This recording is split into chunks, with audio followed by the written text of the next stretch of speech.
Travitz. He's the talk of the town with a heart so big he's never let us down. In the racing world, he's the guiding light, inviting all the drivers ready for a fight. At Zandvoort, they'll rev their engines high. 2 races to go under the open sky. Points on the line, the playoffs are set, but the bottom 2 will face regret. Sully and Jamie, the chase is on. Through twists and turns, they'll race till dawn. Ked's vision shines in every corner they bend, racing for glory where legends transcend. At Zandvoort, they'll rev their engines high. 2 races to go under the open sky. Points on the line, the playoffs are set, but the bottom 2 will face regret. Cheering crowds, the thrill of the chase. Ked's got the passion, he sets the pace. With every lap they push through the strife. In the heart of the race, they're feeling alive. At Zandvoort, they'll rev their engines high. 2 races to go under the open sky. Points on the line, the playoffs are set, but the bottom 2 will face regret.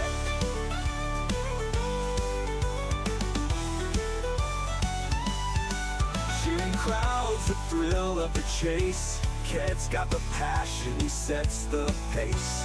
With every lap they push through the strife. In the heart of the race, they're feeling alive. At Zandvoort, they'll rev their engines high. 2 races to go under the open sky.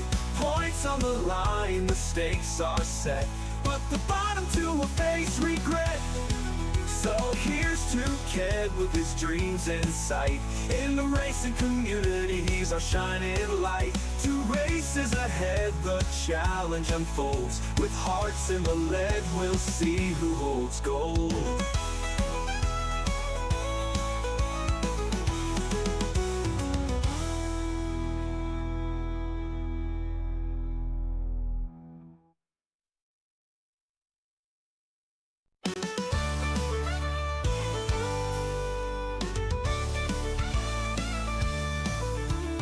Travitz, he's the talk of the town with a heart so big he's never let us down. In the racing world, he's the guiding light, inviting all the drivers ready for a fight. At Zandvoort, they'll rev their engines high. The All-America Baseball League, brought to you by Dutch Miller Kia, where every deal is a real humdinger.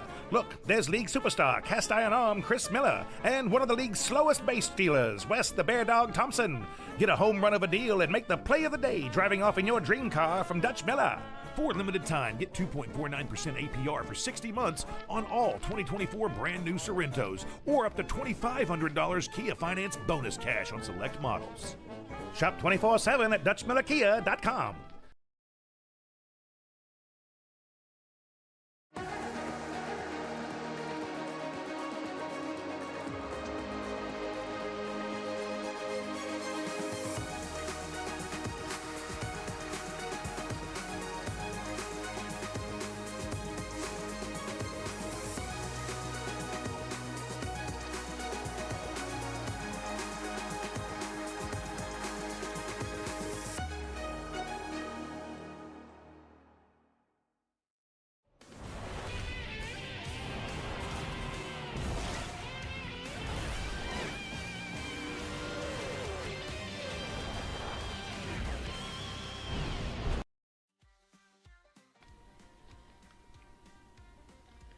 Well, hello, good evening, and welcome back to Jackocar. This is the Kia Series, and my name is Gareth Hall. We're bringing you all tonight's entertainment from the Kia Series and from Zandvoort. And I should say, my name isn't Gareth Hall. My name tonight is Ked Travitz, inviting you all here for the Invitational Sprint.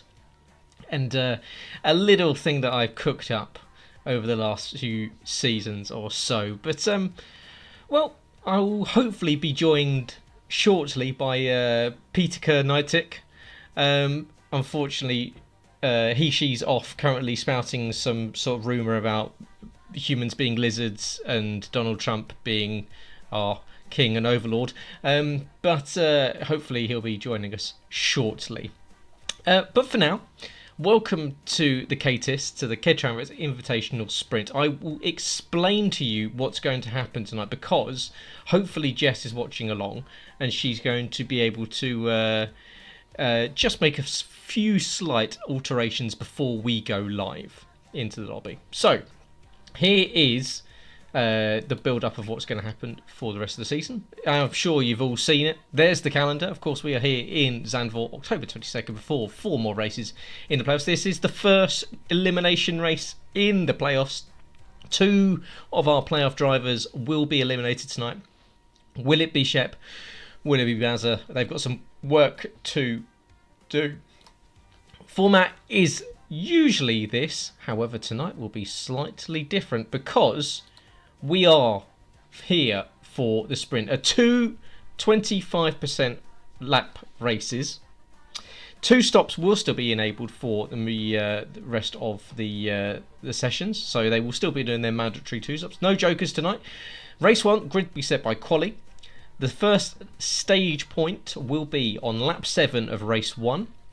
Race 2 will also be 25%, still with 2 stops. However, it will be a reverse grid from race 1's results, ignoring any DSQs or DNFs. They will start at the back, so you will not get a benefit for being useless.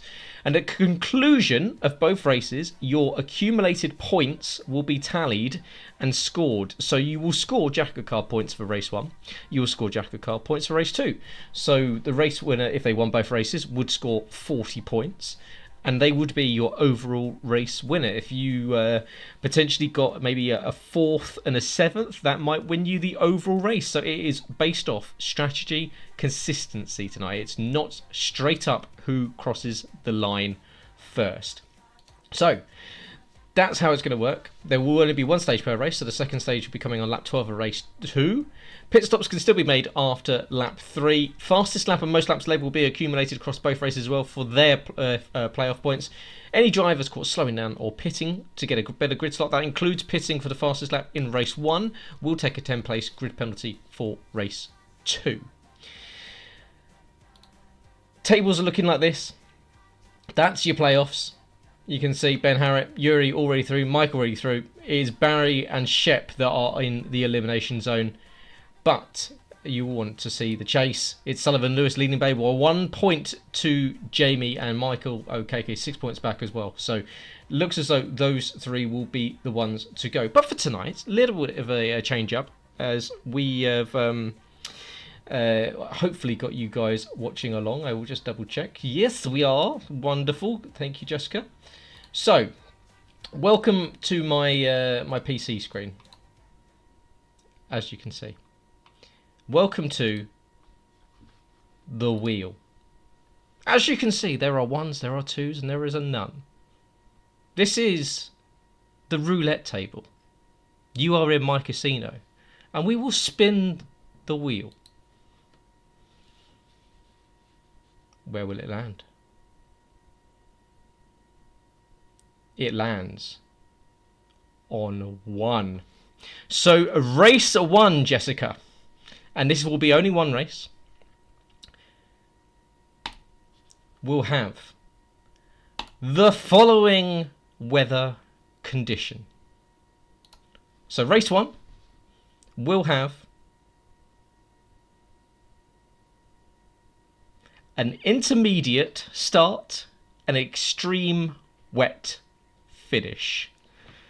So for those that are competing tonight, qualifying will take place, and race 1 will take place under intermediates at the start and extremes to finish. So Jess, if you could organise that, that would be lovely. Second race will just be kept as dynamic. But just thought I'd add in just an extra bit of trepidation there. So that will be the plan for this evening for those guys that will be taking part of that. Don't worry about the quali format.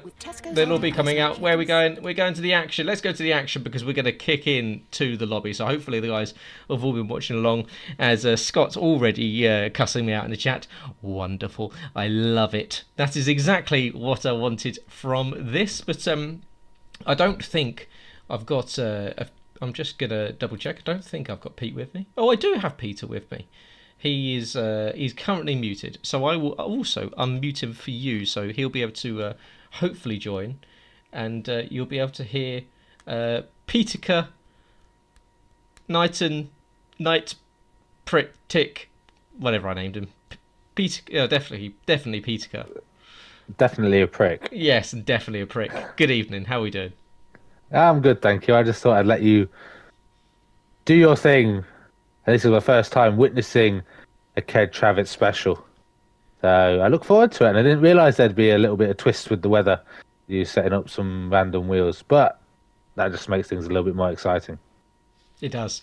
And I allowed, because there was a couple of people letting go in that were going to be late, so I thought I could let the intro run a little bit longer to let them all join, because I want everyone in here. As Jamie Numbers says, he's still got 90 seconds left to go.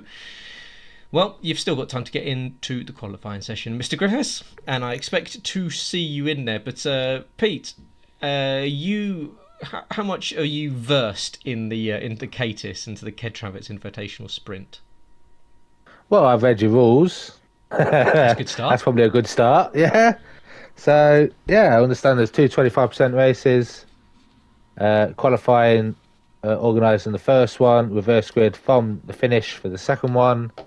And as you mentioned, and I think this is very good, to be fair, that if you want to stop yourselves from trying to fight at the front for the second race, being given a good penalty if you decide to box late on, or crash, or just disqualify yourself because you believe you would want to start near the front for the second one. But this is Zandvoort. We know it's not really the most notorious track for overtaking, but this is also the Kia Series. Yes. I don't think it will be decided on track either. No, it might be decided and I at the wouldn't end. want it to be either. So we're going to see who plays this one smart. As Yori's already complaining that Ben's got the win because he's going to be with pad traction in the wet. Get good, I would say to Mr. Hasselager. This is the man that always wants Zandvoort on the calendar, because it's that and Spa are the only ones that he can ever win. So would be interesting to see. Is Sully doing as well, having a little bit of a cry about the fact that Ben's going to get pad traction? Well, just make sure you keep him behind you. That was what, because we're gonna have a dynamic quali session, which could be anything. We could have a wet qualifying session.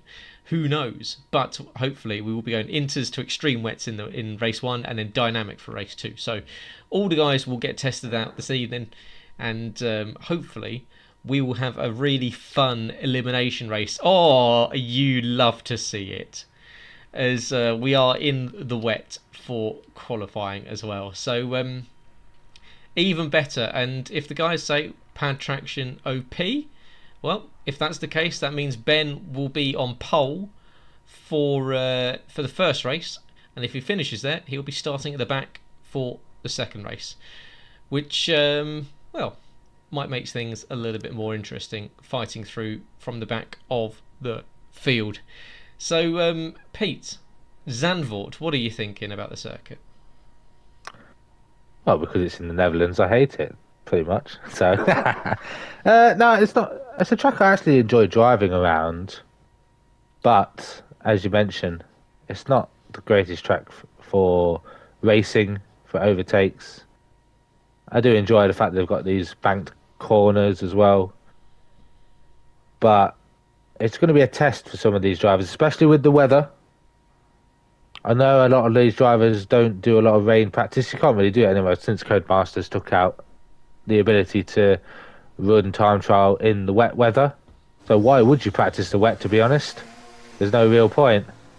No, exactly. But it's going to be a test. It's going to be a test of these drivers' skill, determination, will, to keep it not only within the white lines but out the walls and get to the finish line. As you mentioned, 25% race, so it'll be 18 laps per each, as we see Ben Hart already on track and already struggling at the moment, but that's probably just due to the fact that he's got cold tyres. Yeah. Obviously, he's going to be the guinea pig here to see where the traction is on the circuit. It is intermediate conditions at the moment. You definitely don't want to be touching the grass on the inside there, but no supposed dry line. Don't worry, it doesn't exist anyway, even though Codemasters like to tell you. But Ben showing off that there is definitely less grip as he's skating his way around the circuit. Very, very easy to do. A tricky circuit in the wet, of course, undulating. Lots of corners kind of sweeping away from you as he goes down through into the Audi S's, I believe they are, turn 12 and turn 13. I usually try and butcher the Dutch language. I do like to wind up our Dutch contingent, but in through the Harry Leindorfsbach and now onto the main straight, past the very short pit lane, one of the shortest on the F1 calendar, through down to Tarzan for the first time. A banked right hand. It doesn't really show you just how banked it is in real life on the game as you flick it down through turn 2 and to turn 3 into the Hugenholtz, and this is really steep. Another one that doesn't get shown up as much as it is in real life. Turn 5 is this slight kink, which turns into a slight kink at 6. Very easy, full throttle usually, but of course these guys will have to just tempt themselves and not throttle pedal, trying to carry as much speed as possible, tempting the fate of the gods there with touching the inside of the grass. Through turn 8, now into Marlborough. Marlborough becomes Renault, and Renault will head on towards Vodafone at the exit of turn 11. As Ben Harrett doing a nice job at the moment. Everyone will say, oh, he's on the pad, so we'll see if him, Jake Warrior, another one that should be doing quite nicely as well, if he's also on pad, but got a little bit of traffic up in front of him, but I don't think it's going to hinder him too much. I think that is, was it one of the orange cars? That'll be Yuri just up in front of him. Yuri getting it out the way as in towards the final corner, and Ben Harrett to complete our first flying lap. There you go. It's going to be around about a 1 minute 20. It's a 1 minute 20.808, and that is your benchmark time for this evening. It is indeed, and will it stay there? Last week, he got knocked down the order quite severely in qualifying, which was the first for his run in the Kia Series. Up next, Dan Price. He's doing very well at the moment in the playoffs. Very consistent, but yet to see himself on the top step of the podium just yet. We'll see what he can do. I've been following on board with his entire lap. A little bit cleaner than what I saw of Ben Harrett's lap, but he comes around the final corner onto the main straight towards the finish line. It's 0.8 seconds down off Ben Harrett's time, but at least it's a lap on the board, and we can see what our first Dutch driver can do, who should be smashing everyone out of the park here, considering it's basically his home race and he probably lives on this track. Yeah, but he is wearing a Max Verstappen helmet, so immediately I want him to be disqualified from the session. So I agree. Up to the final corner. Hopefully he bins it, puts it in the wall. Has to retire due to shame. But Yuri out of that final corner, up to the line. It's not going to push a 20. It's another 20.1.1. So just over 0.3 off of Ben Harrett. Mike Kelterborn is not a duck. He does not like getting wet. He's very much a man that likes rally now driving. A lawnmower, to be honest. Yeah. It's a bit of rally crossing there for the German. Well, that's not going to help you in your qualifying session for a race which is going to have tricky conditions coming up. So MK Bourne, some work to do here, because he's going to be way down the order of that exit of turn 8, I believe it was, as I think everyone just preparing themselves for the worst. And what's interesting, obviously, it's a high downforce circuit here, so everyone will have the high downforce setups on, but it's who has got the car optimised for the wet, because of course race 1 and race 2 will be in separate sessions, or at least same lobby but separate sessions. So you would, in theory, be able to use a second setup if you so choose to. But will be interesting to see who has set the car up ready to go for maybe a wetter format, which means raising the car up a little bit, making it easier to ride these curbs. But as Florian, another driver, has done quite nicely in the playoffs, comes out the final corner, charges towards the line, looks as though he's tracking for a 1:20.983, and he just misses out on pole position by about a tenth and a half behind Ben Harrett, who once again looks as though it's his time is the one to beat. What can Jacko do on his lap? Yeah, running the Brawn livery is Jacko. No shock there. But he's not always been the best qualifier so far this season. He had a good qualifying session last week, but we'll see what the owner can do in the wet up to the line. It's going to be in the 121s. It's a tenth behind Yuri, but ahead of Dan. Slots himself on the second row at the moment. He'll be pretty happy with that. Whether the weather gets worse or not is yet to be seen. But this could be the conditions throughout. Whether it dries up will benefit the drivers coming out later on. But if it gets worse, you'll expect slower lap times. Yeah, it'd be interesting if it did start to dry out and you got some of the guys at the back on some better tyres, perhaps even dries, but I think by the looks of it we're going to have Inters through to the end, and Danny Quinn, one of those, on the green-walled intermediate tyre, will shift 35 litres of water per second at full racing speed, around about 165 miles an hour on these intermediates. Around the final corner, and Quinn up to the line. He was talking about wanting to get on a podcast where you're going to have to do a statement, and there you go. There is the statement, a 1:20.327, half a second faster than Ben Harrett's time for Danny Quinn, and a much needed good qualifying for him, who has got a lot of work to put in if he is to get into a Championship 5. He's got a lot of competition this season, as Harry Collier now out on his lap as well. And Harry, a driver who's taken his inaugural win in the Championship earlier on in the season, got him through to the playoffs. Now he just needs to keep it consistent. Can he turn that into a debut Championship 5 appearance as Harry rounds the final corner, as the rain's still falling here on the Dutch coastline. It looks as though it's tracking to be around about a 121, 122. It's a 121.665. He is around about 200ths slower than Dan Price. He slots into P7 at the moment. Yeah, and now we head into the elimination zone for the playoffs. Matt Shepherd first.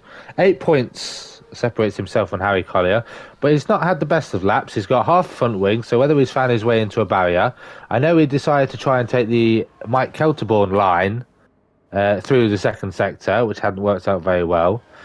But he's going to round the final corner. He's going to set a time on the board, but it's going to be the slowest of everyone, I believe, unless it's quicker than Mike. So even with half a front wing, he's managed to do a better lap than Mike Kelterborn. Stops himself on the fourth row, and he's really loose on his in lap. But we end up to our final driver of the playoffs. Yep, and of course, if he has a bit of a tough run in race 1, of course the grid will be reversed from the race 1 results. So whilst we aren't going to watch anyone sandbagging, because any sandbagging will get penalised with a 10-place grid penalty, of course it does give these guys that maybe don't frequent the front end of the grid a bit of a boost come into race 2. As Bazza, as you say, another one of those drivers in the drop zone with Shep, needs to recover some good points tonight. It's a 1:22.482 for Bazza, puts himself in front of Shep and behind Harry Collier. So behind the drivers that he will need to be outscoring tonight. But as I said, tonight is all about consistency and strategy. It's not about overall winning. I mean, obviously, if you win both races, you will win overall. But it is all about taking your chances and making the most of opportunities. So, is one of those going to be Michael Okeke, who has just started his lap here around Zandvoort, through Hugenholtz and down, sweeping through turn 6 goes Michael. keep it as flat and pinned as possible on the level and right on the edge of adhesion for these tyres. Of course, grooved compared to the run slicks that we use for dry weather drive over running. It's all about being smooth in these conditions. The intermediates on this game, well, it's kind of like they've just kind of turned on what looks to be a rain version, and then they've just made the track slipperier. There's no real feeling to the intermediates, I feel. It wets a little bit more, but the intermediates, that is, unfortunately, the car pointing in the wall. And I think that might be Bazza on his in-lap that has unfortunately lost it on exit. But what can Michael do? Rounding the final corner, completing his lap. It looks as though this is going to be a good lap from Michael. And it is. It's fastest overall, a 1:18.440. Now, is that the track getting quicker? Or is that Michael O'Keke using grip hacks and becoming the new evil dragon? I think it's getting quicker because Sully's just set a 1:19.0. So I think the rain's got a little bit lighter, and that'll help with the intermediates. As Pete has just died, unfortunately. Am I dead? Oh, no, we won't. We're back. Oh, no. Am I alive? He's being raptured as we speak. He is cutting in and out, so you might want to plug your mic in and out or something like that. Jake is now on his flyer, and so is Jess. So we'll just check in. Jess has just started. And Jake. I'm alive. There we go. Much better. Pardon me. As the rain is still coming down, but as you say, perhaps getting a little bit quicker as that is off to the side. I think that was Sully Sully. Yeah, recovering, who's then binned it. So hopefully he doesn't get beached, because that will be a disqualification. But we're tracking with Jake now to see if he goes purple. It says on screen he's gone purple in the sector 2. Who knows? You never do know with this game. That means that you've gone purple compared to the driver before, or purple overall. But if it is the track getting quicker, then everyone else has got no excuse not to be fighting at the front of this one towards the end of qualifying. But up to the line for Jake, it's going to be towards the top end. It is a 1:19.425 for Jake, and puts himself onto the second row provisionally in third place. Yeah, so I expect the rest of these drivers to be well in the 1:19s now. And as I was trying to say before my mic decided to disintegrate itself, you've got to be very careful with the intermediates on this game. You can't carry enough speed, a lot of speed through corners, because the tail end will just like to kick out, and you just got to be very smooth on traction as well. But Jess, that's a 20.8, probably just not used to the wet conditions. Should be happy with P5 at the moment, but I expect Dustin and Michelle, maybe Scott, to be up there as well. Yeah, annoyingly, Michel down in 16th, where he really shouldn't be. So he shouldn't be getting the benefit of a nicer track. But unfortunately, due to Dutch cheating, that's where he will be completing his lap from. As what flavour have we got at the moment, Pete? We've got blue raspberry, actually. Oh, that's a bit of an American flavour. Slush puppy, is it? Blue raspberry. I'm pretty sure that's the blue one. But yeah, I do like a slush puppy as well, to be fair. So Fozzie on his lap, that's Dustin Rolko. He is rounding the hairpin, heading down towards the S's, and you flick it into the right, and then it's a slightly weird left-hander, almost hairpin-like left-hander, getting back onto power nice and smoothly. And what can Dustin do as he rounds the final two corners to complete this lap? And he wants to be tracking in towards where Jess has just done her 20.8, and that's put her P5. It looks as though it's not been a great lap here from Fozzie, as it does go 20.954 P7 for him, which means we've got everyone's least favourite driver out there going purple, and that's Michel Goris, who seemingly will get the absolute prime benefit of these conditions. He did just get the back end just a little bit squirrely, trying to accelerate on the curbing, so that won't have helped him. But of course, he needs to beat Michael's 18.440, which is 0.6 of a second faster than Sullivan's. But it looks as though it's purple in the first and second sector, The rain is still falling. I don't know if it's the same intensity as what we saw at the start of the session, which I'm sure if you're the likes of Ben Harrett and Yuri, Jacko, then you'll be looking at this lap that needs to... It's not going to be Michael's time. It's not going to be that high either. It's a 20 flat from Michel. So only P4, which means all eyes are on Scott Hayes, who's surely got pole position in his sights right now. Yeah, the first driver to complain about the weather conditions that you put on your wheel for this race, for the first race of 2. But will he keep it facing the right direction? So far, he has, although he nearly decided to put it in the wall in the final sector. He's only got 2 more corners to traverse. Well, can he keep it in a straight line? It's up to him. He's the man in control. Using the overtake button around the final corner, up to the line. I believe it's going to be the slowest lap of everyone, the 125.2, and he'll be starting dead last. Well, great lap there from Scott, who has managed to go slower than a driver that drove off the track for a solid couple of seconds. But that does mean that is pole position for Michael Okeke, and a bonus point to go along with it as well. When's the last time you saw Michael on pole? By 0.6 of a second as well. He's clearly been doing some overtime with Jake O'Sullivan. Jake, who claimed he's had an operation recently and wants us to wish him well in his recovery, but clearly it's been carrying Michael to pole position. But it's Michael from Sullivan from Jake who'll be very happy with P3, Michel P4, Quinn P5, who for a moment probably would have thought pole position was there, and out of it is actually 2 seconds slower than Michael. Jess will be happy with P6. Ben Harrett, if you're him and Yuri, you might be thinking long term in these races here. 7th and 10th for those two. Of course, it's accumulated points over the 2 races this evening. So, Michael Okeke from Sullivan Lewis, Jake Warrior, Michel Goris, Danny Quinn, Jess Ball, Ben Harrett, Dustin Rolko, Florian Mayer, and Yuri Hasselager are your top 10. Jack Ricketts, Dan Price, Harry Collier, Barry Baldwin, Matt Shepherd, Mike Kelterborn, and we got Scott Hayes rounding out the field in 17th position. Jamie Griffiths should be joining us for the race, and he will be in 18th. Starting with this race, which is going to throw up some very interesting weather conditions of intermediates to extreme wets by the end. Of course, 2 stops for everyone, no jokers tonight. So when do you make your stops? Is it straight away after lap 3?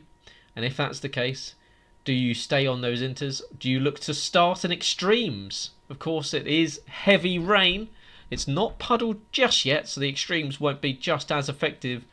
Do we see these guys extend the intermediates a little bit longer into the extremes and then run extremes and do a double stop for the blue sidewalled tyres? What are you thinking, Pete? What would you be going for if this was you?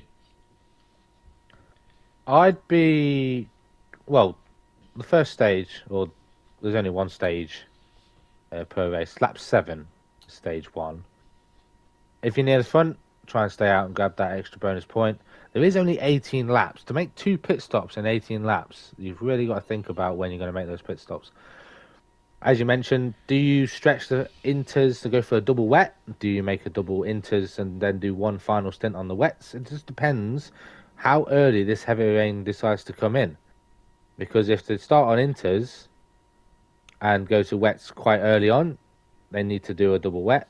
But if the extreme wet weather that's coming is only going to be in the final 5 or 6 laps, I'd recommend doing a double inter run. Also, it tends to be a very heavy fuel burning track, does Zandvoort, but with it being wet weather, how risky do you go? And I understand with a 25% race as well, you're only likely to get about 2 safety cars. I expect to see both of them tonight in each race as well, because this is the Kia series and we know what happens. And it's best, especially in the wet weather. People are just going to forget how to brake and race properly, as we barely got off the line last week in Monza without a safety car coming out. So I expect absolute chaos and carnage to unfold here tonight. Yeah, totally agree. As I said, tonight is the Travitz Invitational Sprint. Two 25% races, accumulated points over both races. So you will score the same amount of points, or usual points for race 1. You'll score the same amount of points for race 2. Those 2 points will get accumulated and added together. As Jake says, does the safety car stop rule still apply? 1 green flag lap mandatory.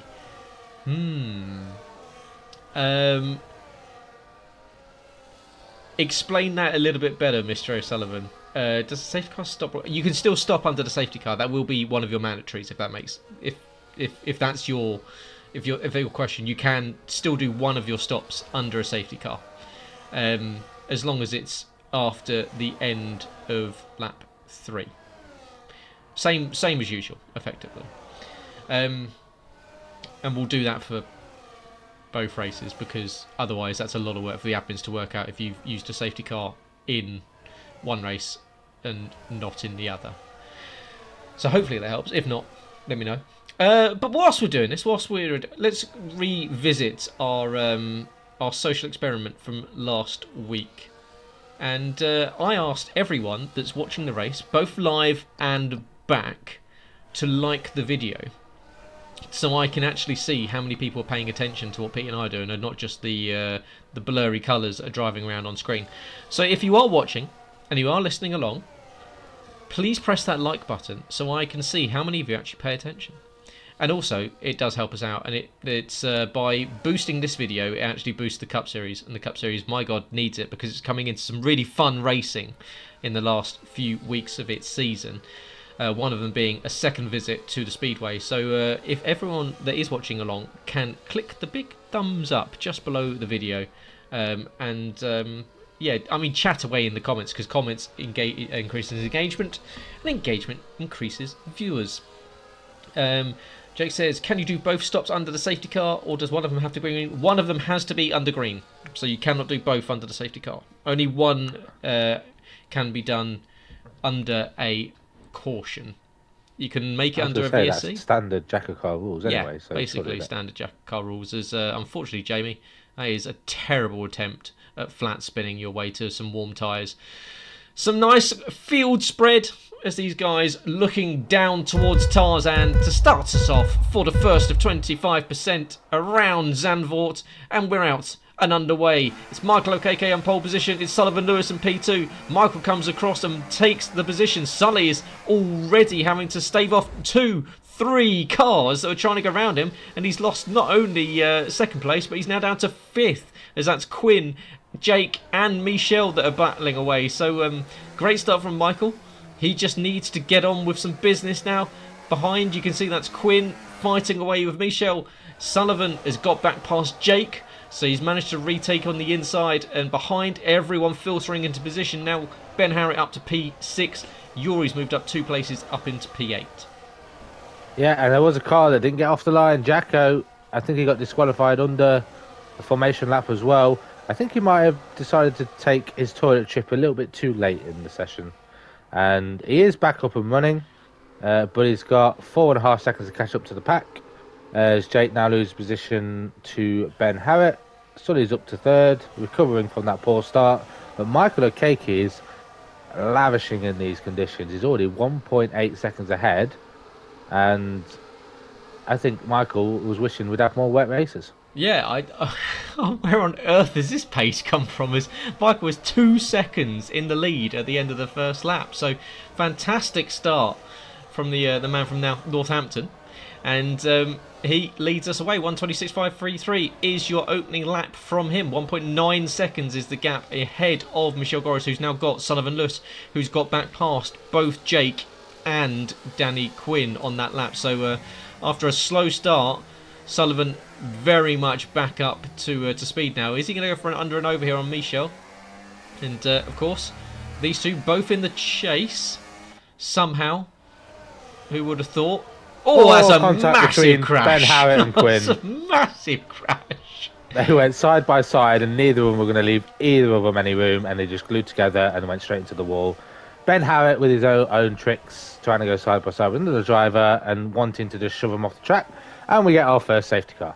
We do, and it comes out just before the pits open. Of course, the end of lap 3, you can make your first mandatory stop, which I would imagine we will see. So, Michael, well, this is a big call here because obviously stay out for the next lap or so. But does he box and possibly give up some track position? Because that safety car's come out just as he was leading by almost 2 seconds. So, yeah, shame there from Danny Quinn, whose race ends earlier. And I'm sure Ben Harrett will use his dirty trick excuse of on the pad, your wheels get locked and you can't move. Just we know exactly. Well, just don't make contact with the drivers. Well, then. we just know what he's like now, isn't it? This is we do now. Yeah. He thinks he's quick because he's been to a Cup Series Championship 5, so he just shovels people out the way now. It's disgusting, really, and I would say I won't stand for it, but it's the Kia, so I couldn't care less. But lap 3 of 18, and Danny Quinn was the reciprocate of that. Yeah, that is also true. Yeah, if anything, apart from it being involving waste as well, which would have made it even better, it's worked out perfectly. Right, the end of lap 3. This is where we're going to see some potential stops, first mandatory, and that means most people will do it, and we will see some serious stacking. Because it would be interesting to know how many people actually paid attention in qualifying, who their teammates were. We've got a massive amount of checking up going at the back. What on earth are you lot doing? There's Harry, Mike, Shep, Jess, Bazza, all checking up on each other. Scott's ahead of Jacko. As you say, Jacko didn't get off the line. Not sure what happened there. As you say, maybe an extended piss break on the grid. And luckily, he didn't get disqualified because he would have started at the back for race 2. He wouldn't have had the benefit of potentially shithousing his way to pole position for race 2. Of course, you wouldn't do that, would you, Jacko? Would you? But anyway, back to the front of this one. Michael behind the Mercedes safety car. Does he peel into the pit lane and serve his first of 2 mandatory stops? And if he does, what tyre does everyone go on to? It's still looking as though Inters is the way to go. I would imagine we're going to see a number of cars all coming in, except for, yes, he does. Michael, you can't leave it that late. You see, Sully stayed out and Jake stayed out. So that would be interesting to see if any of the guys would like to VAR on a late call there from Michael, because he definitely cut the pit entry. And if I was, who was it behind him? Michel, would have been slightly aggrieved that he's just cut across when Michel could have gunned it a little bit and maybe taken the place away from him. But onto a set of intermediate tyres. Now, does that mean that these guys that have stayed out, one of them being Baz has gone onto the wets, however. So does that mean that the guys that stayed out want to extend this to the full extreme wet conditions and take on 2 sets of extremes, or will we see them box this time around, having known that they were going to end up stacking? Did potentially Sully share a pit lane or a pit box with Michel or with Michael, and he's decided to box this lap? But of course, if he does so, he is going to lose. Well, all of these guys would lose a heap of track position now, because Sullivan would drop right to the back of the pack. But Pete, Bazza, extreme wets, interesting call. Only one in, safety car in this lap. Yeah, I'm questioning that decision, but if, as we know, the rain is going to get heavier, he has unfortunately now made that safety car stop, so it will screw him if there is a late safety car when the conditions stay extreme. We'll just have to see what his pace is like. Is he going to be faster than the intermediates immediately, or will he be dropping down further field and regret his decision to go into wets? Because everyone else has gone into inters. Seems like the sensible option. If you match the tyres that the other drivers use, then there's nothing going to be wrong there, and everyone's on the same strategy. But I am surprised about the top 5 that didn't make that pit stop.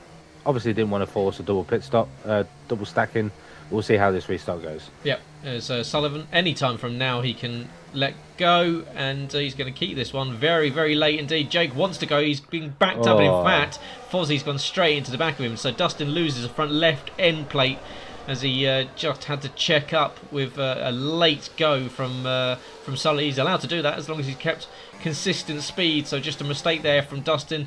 Ooh, as that's Florian getting all up with shape, and Michael O'Kk, a 10-second time penalty for ignoring a yellow flag. So is that for making an overtake at the restart? He started P5 though on the restart. That's what confuses me. Yeah, I don't know. So he hasn't really gained a position. But the only problem is he can't get it removed. No, because he will be serving and it. he's going to have to serve it, and he's now going to go around. Just turned in on the curb. Don't flick it round just yet, Michael.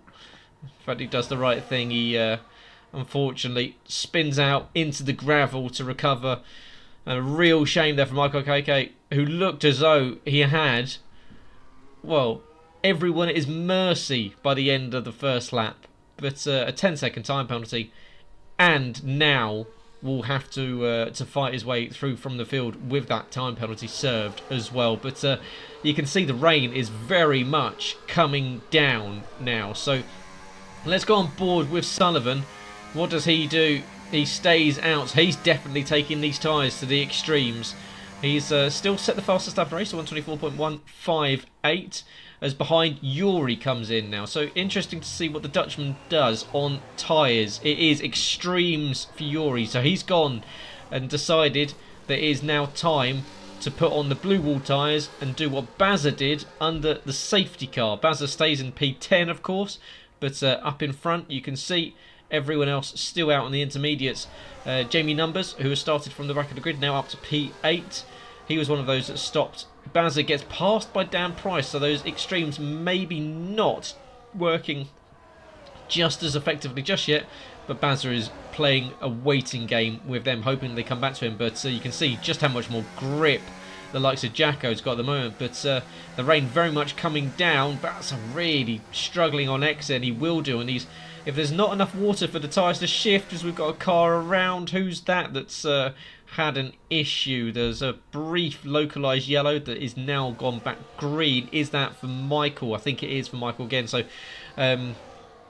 he's now up to P15. Jess and Yuri on the extremes, who wants this rain to come down heavy and to puddle as soon as possible, because otherwise this is really going to hurt him in the long run. As into the box now comes Jake and Florian. Yeah, so Bazza did have a good restart on those wets, so I thought that might have been the best tyre to be on, but he's just been falling down the order now, and he's just going to lose another position. He's lost it to Jacko, who now makes his way up to 8th, as 4 of the top 5 who hadn't made their first pit stop decide to box.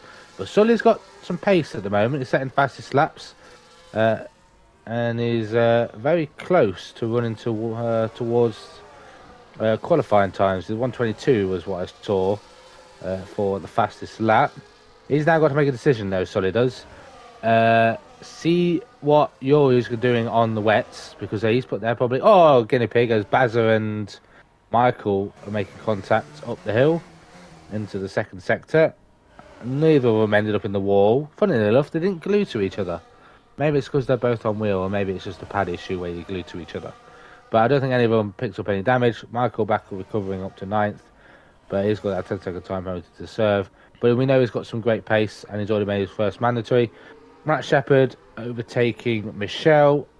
Michelle's got front wing damage, so he's going to be struggling, especially in these conditions, and he drops down to P5. Yeah, you want as much downforce as possible in this situation, as Scott is all over the place at the moment, as he tried to murder Bazza on the entry to turn 1 on this lap, and the entry to the Audi S's. He's dropped all across the gravel and dropped back 2 places. So he's now down to 13th as Michel makes his stop for extreme wet tyres. So the Dutchman in and out. He'll be aiming to come out as Michael stops. There's going to be a new front wing after a 10-second time penalty as well. So Michael Okeke might actually be in the crazy position of taking pole position in both races, which is something I didn't think that we'd see in the KTIS. But he now comes out way behind everyone else. Scott's the only one in front of him. In fact, Michael's gone on to another set of the intermediate tyres, which is a cool, because this is after the end of stage 1, so he could have made a second stop and got onto the extremes. As we've now got that's Jake that's gone around, and Jake pointing in the wrong direction, and on the exit, I think that's Vodafone corner, as he now goes into the hairpin. So conditions are getting tricky, and you can see a lot of cars now starting to make their way onto the extreme wets. Is one of those now going to be Ben Harrett, who's making his stop? I don't think the wet tyres are the tyres to be on, you know. I genuinely don't think they're the grippier tyres at the moment, because Sully's got some decent pace. Ben Harrett wasn't really losing him as well. Jamie Griffiths had some pace on the inters as he set the fastest lap, but they're going on to wets now, there's Ben and Jamie. They've now made both their mandatories. They're now not at risk at losing out if another safety car comes out. What is Sully's game plan here? Because he's now got a 12-second cushion, 2 mics behind him, but he's also got to make another pit stop. Yes, it is a very short pit stop window of about 18 seconds, change tyres, come back out again. But he is going to be on the freshest tyres of everyone as well towards the end. But we get a yellow flag, sector 1. That is Matt Shepherd around on fresh set of wet tyres. I don't think he's made it very far out of the pit lane, and he seems to be stationary. He's flicked it back around again. He's got to watch out for Dustin and Scott behind coming up to him. He's got no front wing, or very minimal front wing, so he probably will have to stop again. Yeah, just watching Jamie Griffiths here making his way around past Jess. Jess still on the intermediate tyres. Jamie, whose car is wagging like an excitable dog around this circuit at the moment, from side to side. Maybe it's the way he's picking up grip. Into the box comes Sullivan. So yeah, I would expect these guys now deciding that extremes are the way to go, and it's inters for Sully. So he has clearly decided that for his stop, that he only needs the inters to work for him. So he's hoping this rain doesn't get any worse, and he's very lucky to have not got a time penalty there for running wide on exit of the pit lane and crossing the white line. But Ben Harrett, there's the gap now between the pair of them. 3.5 seconds is the gap between these two. MK Bourne still leading, 6.6 seconds, but he will need to make another pit stop as well in the coming lap. So it is really risky from Ben, from Florian, and then Bazza, who will need to make another stop, but is on extremes at the moment and doing quite nicely, closing in on Florian. As thank you for everyone watching along. Ooh, there's Jamie Numbers out of nowhere, just sending it on Bazza. Don't have any of that, Barry. Give it back to him. Yeah, so thanks for everyone. Hopefully you're all enjoying it. Do let us know in the comments. And also, yeah, keep chatting, and as I said, like the video. I've got to do that YouTube shield thing of like spike. Everyone like the video, because then it gets pushed through to everyone else streaming on this stupid game. So 11 of 18, and it's currently MK Bourne, who still needs to pit. Sullivan Lewis just completes the lap, 5.7 seconds. He's gapped Ben Harrett by, well, almost a second on that lap. So it shows that these intermediates are still very much working. So has Sully made a good decision here and stayed out? Because you can see that there's definitely a drying lap or drying line, and you wouldn't get that as Bazza just touches the curb of the rear. And in full extremes, you don't really have that drying line. You want to be off that when you're on the extremes. You don't want to be on the dark grey. You want to be on the white stuff, the slippery stuff, to get those tyres to use the full capacity of the well, effectively all the water removals. Bazza is really effectively driving the race as if he was in the dry at the moment, taking all the dry lines, and he's now being caught by Yuri, and Yuri just cutting corners there. But right now into the tracks of Bazza. 11 of 18 done, so around about coming into the final third of this race, Pete. And Scott in for his stop. It looks as though we're going to have, at the moment, a Scott pole position for race 2, which is exactly what I wanted. He'd be very happy with that. But we'll see how long he'll be able to survive down towards turn 1 and hold the lead. Mike Kelterborn then into the pits for his second and final stop, and intermediate tyres for him as well. But I think everyone who's made the decision to go on the wets, you've made the wrong decision. I feel like the Inters are the better tyre, because that gap's now about 5 seconds between Sully and Ben. Yes, Sully needs to be very careful. When he makes his second stop, I said it's about 18 seconds. He's going to come out in the battle for P8 and P7. So we'll have a lot of work to do with very minimal laps left to go to try and salvage something out of this. But as you said, it's an accumulation of both races. One race could be poor and the other place could be good. We'll just see what happens. But all we know is we don't know what the weather's going to be like. It could be raining again. Would you like another wet race? Probably not. I'd like a dry to wet race, or a wet to dry. Not completely wet, but at least it's changed the conditions a little bit. Give it a little bit of strategy for the drivers to choose from, with the element of extreme weather. But I think the Inters are the better tyre, and I think Matt Shepherd's made that good call as well, because he's going to be catching up to the back of Michael on his Inters, as Mike gets by Bazza fairly easily down the inside into, I believe that's turn 9? No, not turn 9, turn 12, I believe. They're all the same here. I mean, the Dutch probably haven't got the right much. numbers anyway. So, Jacko now on the back of Jake, fighting over P9 and P10. Jacko, of course, who fell right to the back after qualifying. Lining up Jake. This should be quite an easy move. He's got full battery complement to use down the straight. And you can see he's going to open it up. Jake feigns a little bit of a defence, but Jacko's going to send up the inside. Takes the inside line and should just peel to the outside of the circuit, not allow Jake to come back, and he takes 9th quite comfortably there. So lap 13 of 18. Bazza now drops down another position and still needs to make another pit stop. So Bazza, unfortunately, early to the extremes, has not paid off in the way that he was hoping. Harry Collier still behind Michel Goris as well, so these two fighting over 11th and 12th. We've got some weird field spread for 13 laps into a race here. Yes, I know it's wet, but we've got effectively, I mean, let's have a look actually. The 1 minute 14 is the gap between Scott and Risky. So Scott is only, or he's not even a straight ahead of Sullivan at the moment. Yes, Sully might have some. They've both got a stop to make, have they? Or they both made their stop? No, they've both got a stop to make, haven't they? Both Ben and Sullivan. No, Sully does. Ben's done. Florian's got to make another stop. I believe that's the only two. I believe the only two that have got to make a stop are Sully, Bazza as well, and Jake. But Jake and Bazza further down the field are now making their second mandatory. Just leaves Florian and Risky to make their second mandatory.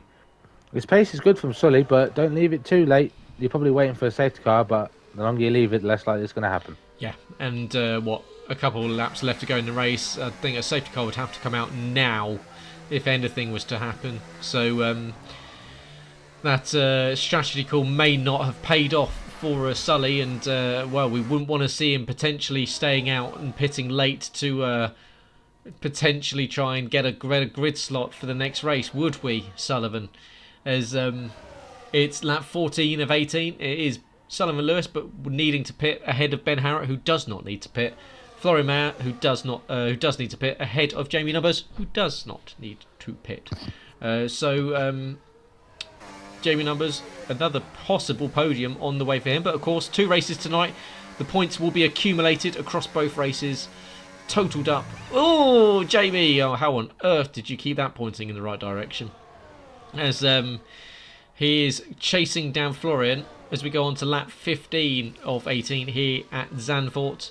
And fastest lap will be across both races. But of course, if the second race is dry, I would expect the fastest lap to go to whoever takes it in race 2. Compared to this one, which will have been dramatically slower compared to what we'll see. Of course, no qualifying for race 2. It will be a reverse grid set from the results. At the moment, you'd see Scott from Shep, from Michael, from Jess would be your front row. The only ones as Jamie Numbers fights this car like a small toddler fighting over it. Oh, there we go. There goes Florian. He didn't even need to let Jamie pass. There is we've got that's Dan. Who's that fighting? Oh, I'm sorry, that's Scott letting some cars through. So getting lapped after 15 laps here is Scott Hayes.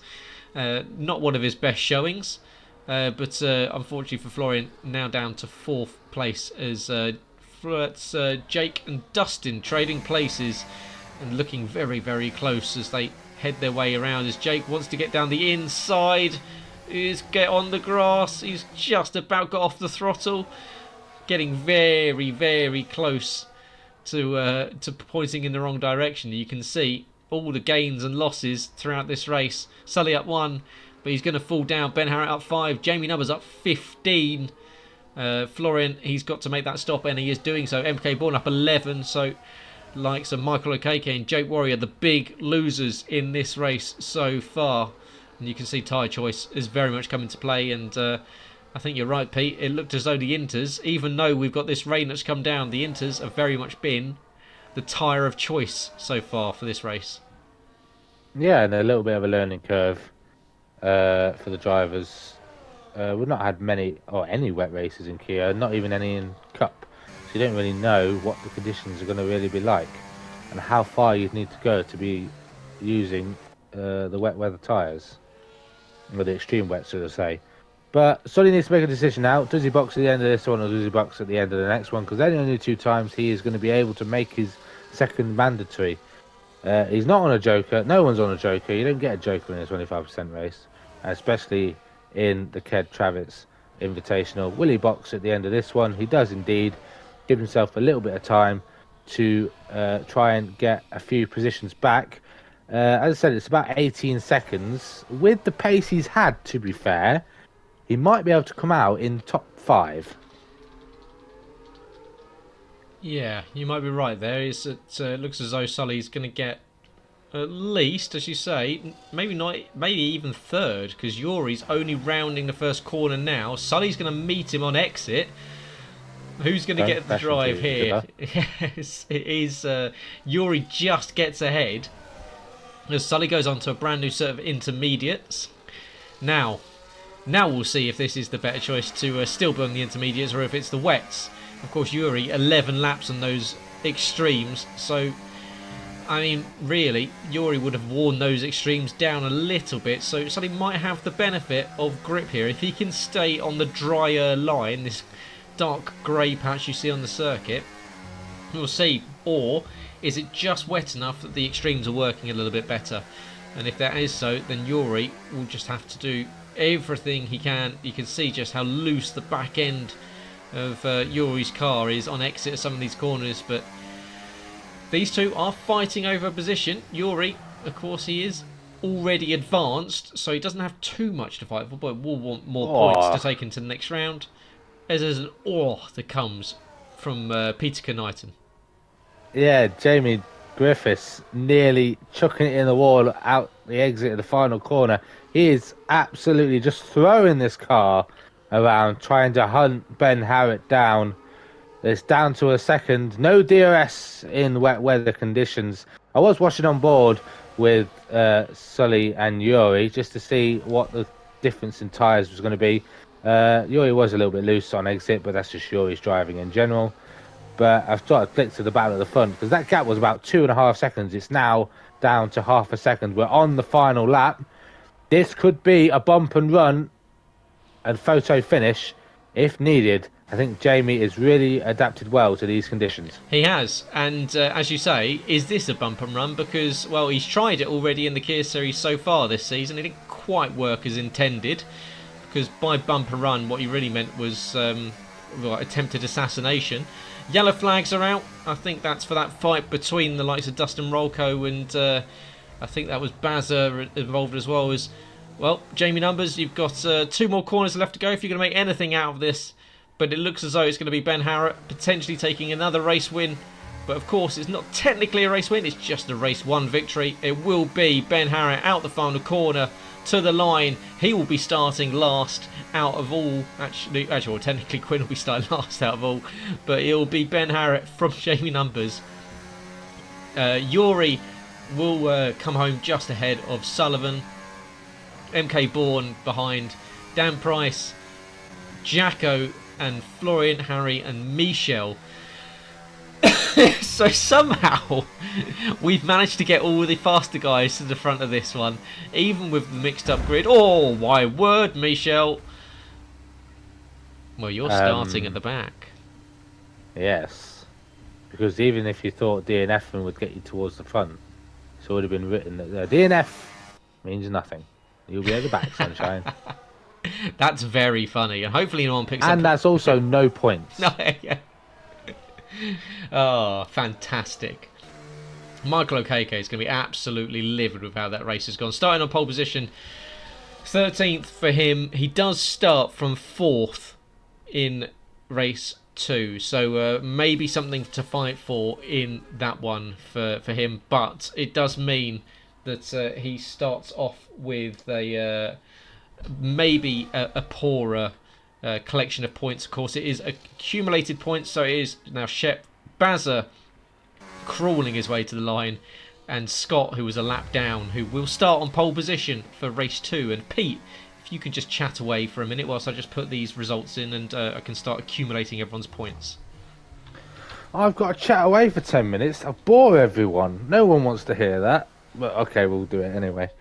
So yeah, end of race 1 of the Ked Travitz Invitational. Ben Harritt taking victory ahead of Jamie and Yuri rounding out the podium. But there's still one more race to go. Anything can happen. Ben might make it back to back. Even Scott might win the race, although I wouldn't hold anything to that. I'd probably be a 5,000 to 1 odd for Scott to hold on and win this race. Next race, starting from pole position. He won't be getting a bonus point though for pole position, because that's not how it works. You only get it for qualifying. What can Michael do? We've shown he's got the pace in the wet. Hopefully it stays dry and we get a little bit more action on track. But fastest lap at the moment is going to Jamie with a 121.8. If it is dry, expect that to change. So it was Ben from Jamie, Yuri, Risky, Mike, Dan, Jacko, Florian, Harry, Jake, your top 10. Dustin, Matt Shepherd, Bazza, who took the risk of starting, going on to the full wet weather tyres early on. And then Scott. And then you got 2 DNFs. One a little bit controversial between Ben Harritt and Danny Quinn. He was starting at the back. And Michelle bottling it and losing it on the line, essentially. And he'll be starting from the back as well. And scoring no points. Because that's how Jackocar works. And how real life works. You don't finish the race, you don't get any points. I remember back in season 1, I think, even if you DNF'd, you got given points. And then we had to change that, because otherwise people would just DNF and you get points anyway. So you DNF, you don't get any points. It's as simple as that. But we're only halfway through. We've got one more race to go here for the Kia Series. The elimination round, first elimination round for the playoffs. Bazza not accumulating a decent amount of points to get himself out at the moment, but anything can happen. Along with who else is there? In Matt Shepherd, he was down the tail end of the order as well. Not going to help his hunt to try and stay in with the chance to get to the Championship 5. Danny Quinn with that DNF though, he might be at risk. He was only 8 points clear of Matt Shepherd. I don't think Matt Shepherd accumulated enough, but if Matt gets a decent enough result, along with Harry, because he would have now jumped up the order as well, it's going to be an interesting one going into this next race and then into the round of 8 next week. But in terms of the chase, that good result from Jamie, I believe, might have leapfrogged him ahead of Sully now by 1 point. if that's how the points are working. But we'll see what happens come the end of both rounds. But a strong result from Jamie there, putting his chase campaign well forward and trying to stop Sullivan Lewis from cheating his way through the system, from using the chase system to try and get himself our first ever back-to-back champion. Not only in Kia Series, but in the Cup as well. He would become the first back-to-back champion. Never been done before, and that's how we like it. It's very boring when people decide to win championships back-to-back. And that's what Jackocar does. We don't want anyone doing that. As Sully's trying to get everyone disqualified. Everyone that boxed on lap 3 disqualification, your rules state after lap 3. Now, do they? I mean, what I probably meant is at the end of lap 3. So, that feels like that should have been something that was asked before the race started, rather than waiting for everyone to potentially break that rule. But let me just double check what I have written down.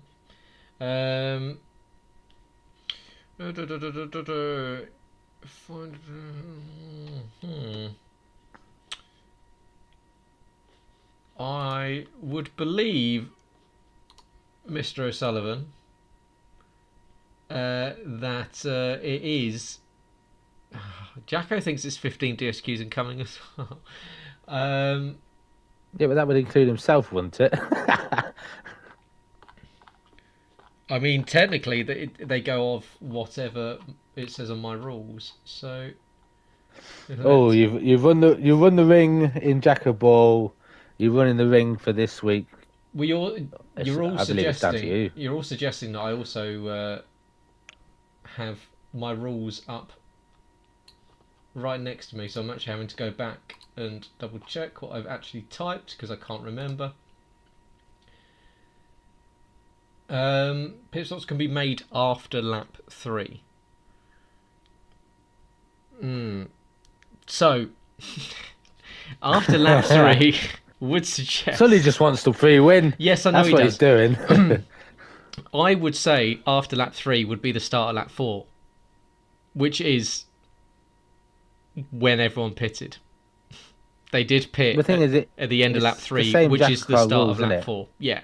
I'm unfortunately, for the ones that stayed out, yes, it says after lap 3, but after lap 3 is the beginning of lap 4, because as you you start lap 4 as you cross the pit lane. So the pit lane entry is you start lap 4 as they've pitted. So I'm happy to debate this, but as long as they pitted at the end of lap 3, it would have become lap 4 as they came in. If they pitted at the end of lap 2, then obviously not. But if they pitted at the end of lap 3, as they pitted, it would then be the start of lap 4, if that makes sense. So we'll wait for the crying to no doubt take part and take control. So as Jacko says, pit stops can be made after lap 3. Well, I mean, I hope people aren't sort of suggesting the integrity or that my integrity is being challenged here. No, fuck you all. Fuck Jacko. Fuck Sully. They all pitted correctly. It is. It started lap 4 when they all pitted. Yes, it was after lap 3. It had become lap 4. So you should have asked that question before the race started, rather than trying to be clever. Shouldn't you, you fucking morons? You tell them. So, there's my answer. I mean, Ben says this needs to be clarified before we race. As Florian says, your rule says after lap 3. As I said, as you pit at the end of lap 3, it becomes lap 4. I just can't believe people are nitpicking over a little bit of miscommunication in the wording of the rule, but so this is normal. Should be normal Jackocar. No, so yeah, no, I'm making that rule now. Don't try and be clever. Try and weasel your way out. After lap 3, as you cross the line, it becomes lap 4. You're in it.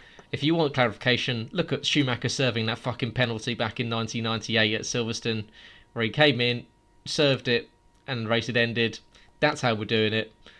Sally says, my rules are best and I write the rules. Yes, that's exactly right.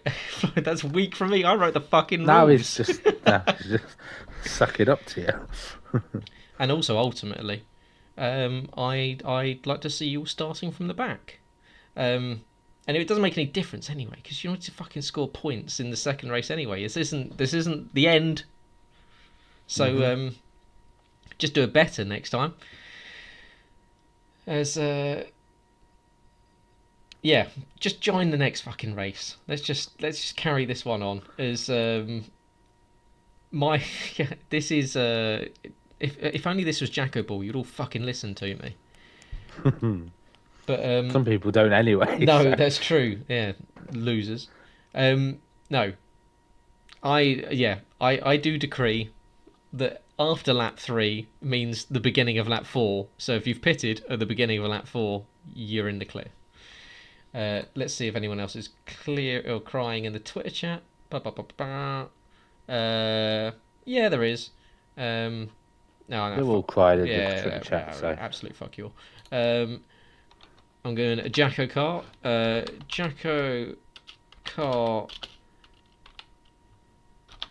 Play on, cunts.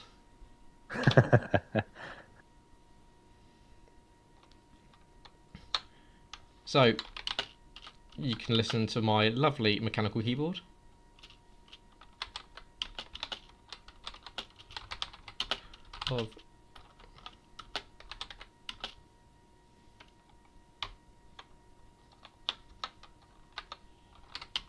Let them race, as I was told. So yes, we're starting to go into the next one. There is always a pause in between each race, so we're not missing out on anything else. As Jess says, remember setups. Jess, why did you tell people that? Come on now, we want chaos. We want people crying. Oh wait, we already got people crying. Yes, of course we have. It's speed, or mostly speed. I should join ART instead. I'm sure I'm wanted there. So not after last week, definitely not. I'm going to join my own team. You'll have blackjack and hookers. Sign me up. So, you're all girlfriended up now, aren't you?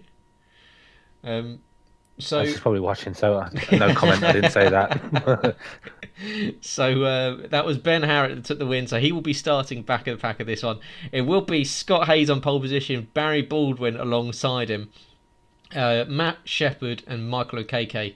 Then it'll be Jess Ball, Dustin Rolko, Jake Warrior, Harry Collier, Florian Mayer, Jack Ricketts, Dan Price, Mike Kelterborn, Sullivan Lewis, Yuri Haslager, Jamie Griffiths, Ben Harrett, and in the back of the grid will be Michel Goris, Lowell, and Danny Quinn, who will be starting at the back, having scored no points and gets to start at the back for race 2. All because he was killed once again by another driver who's clearly salty about anyone else having any possible success. I'm talking about Ben Harrett. Dirty prick. So, we've got a couple of seconds, hopefully, until the guys load in for the formation lap for this one.